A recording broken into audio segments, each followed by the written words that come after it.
Esta é a história do Pedro, um típico universitário brasileiro. No auge de seus 20 anos, se define como um cara legal, curte séries e música eletrônica. Namora há 3 anos e tem um cachorro chamado Boris. Pretende até o final do curso de ADM fazer um intercâmbio no Canadá e, ao terminar a faculdade, talvez se especializar em marketing. Hoje é um dia especial na vida do Pedro. Ele está prestes a ingressar em uma renomada organização multinacional, o que vai fazer toda a diferença na sua carreira. Mas o que o Pedro precisa saber para se destacar em relação aos demais concorrentes e alcançar um lugar ao sol?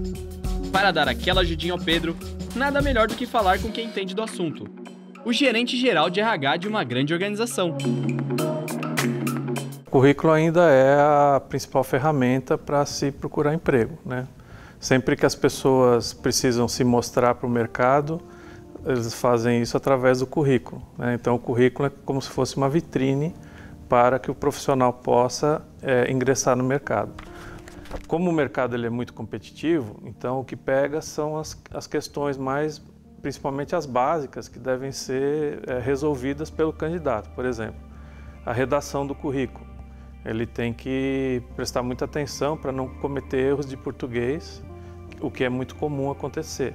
Então, se um selecionador já lê um currículo com erros de português, já é um demérito para o candidato, já que o mercado é tão competitivo. Anote aí o que não pode faltar no seu currículo. Dados pessoais. O passo inicial é dar suas informações pessoais, tais como idade, endereço e contatos. Inclusive as redes sociais, pois muitos empregadores as procuram. Não é necessário mencionar documentos como CPF ou RG. Tais documentos só são exigidos quando se é contratado.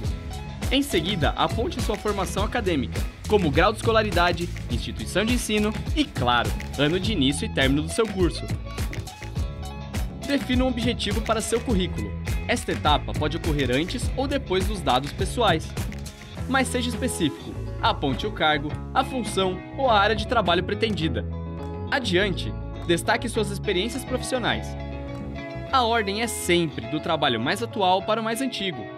E os candidatos devem destacar o nome da empresa, o período de permanência, o cargo e as principais atribuições exercidas.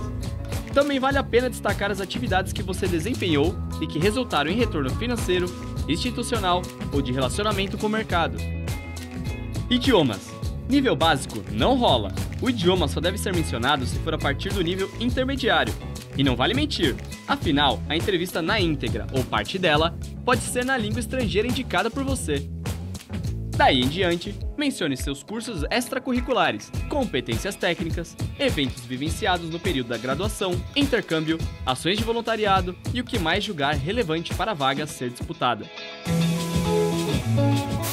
Bom, mas se voltarmos ao início deste vídeo, você com certeza vai lembrar do Pedro, não é mesmo? Ele estava prestes a participar de uma entrevista de emprego. Vamos dar uma olhada nas dicas do Milton para esta fase tão importante do recrutamento de funcionários?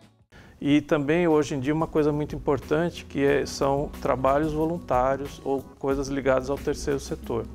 Então, candidatos que têm essa vocação para fazer esse tipo de trabalho, ele já demonstra ali que ele tem um espírito mais altruísta, que ele trabalha em equipe, e essas são competências muito importantes nos dias de hoje.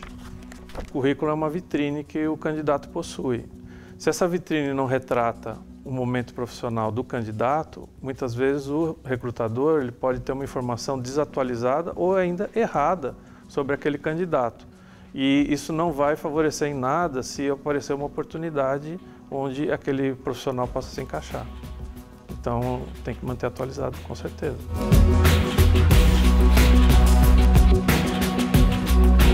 Muitas vezes se fala do melhor candidato, né? O melhor candidato é aquele que se adequa melhor àquela posição, né? E para o candidato se adequar melhor à posição, ele tem que ver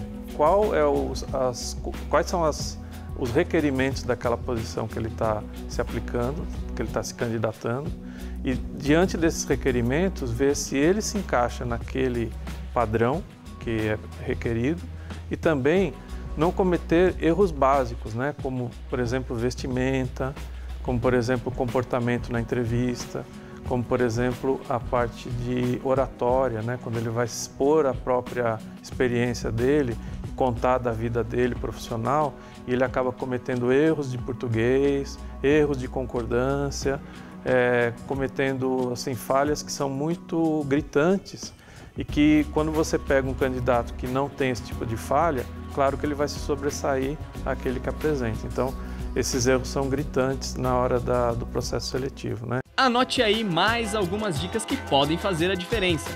Antes da entrevista, pesquise sobre a empresa. Pode ser na internet, não há problemas. Procure conhecer seu histórico, ramos de atuação e suas principais características. Estude seu currículo.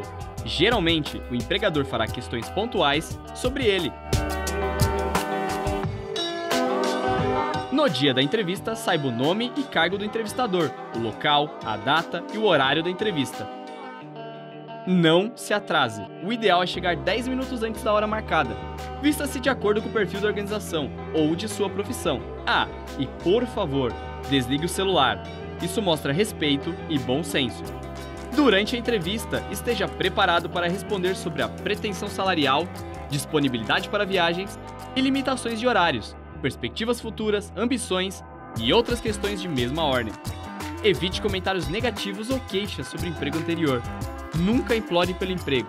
Seja simpático, positivo e demonstre entusiasmo em suas respostas. Se você acha que acabou por aí, está enganado. Se liga nas orientações do Milton sobre dinâmica em grupo, outra etapa fundamental para a seleção e o recrutamento em recursos humanos. Na dinâmica de grupo, o recrutador e o selecionador eles vão montar uma dinâmica adequada para observar características daquele grupo e características individuais que vão melhor se encaixar para aquela vaga. Por exemplo, se uma vaga pede uma pessoa que seja muito analítica, concentrada, etc., na dinâmica de grupo, eles vão propiciar esse ambiente e a pessoa vai demonstrar ali quem tem mais aderência a esse tipo de comportamento. Muitas vezes as pessoas na dinâmica de grupo, querendo mostrar competitividade, garra ou querer se sobressair, vão mascarar aquilo que é próprio delas para criar um comportamento que não é adequado para aquela dinâmica, né? E isso vai influenciar diretamente no resultado. E podem rolar testes práticos, Milton? Muitas vezes o teste prático ele é necessário realmente para você identificar se a pessoa possui aquela experiência, aquela competência necessária para aquele cargo. Se as empresas lançam mão desse tipo de teste, ele realmente agrega no processo seletivo. E eu acho que muitas vezes, né, alguns candidatos colocam até experiências que eles não possuem no currículo. E o teste ele serve para verificar se aquela pessoa realmente tem aquele conhecimento, aquela competência, para que o processo seletivo ele seja realmente efetivo. Porque muitas vezes, só na entrevista ou só no currículo, a empresa não consegue identificar se o candidato realmente possui aquilo que está no currículo, que está declarado ali. Caso o Pedro fique com a vaga, é importante ter claro que sua trajetória profissional não para por aí. Ao contrário, ela está apenas começando. Em pouco tempo, como é típico de sua geração, Pedro já estará traçando novos planos para o futuro. Eu sou da geração X, né?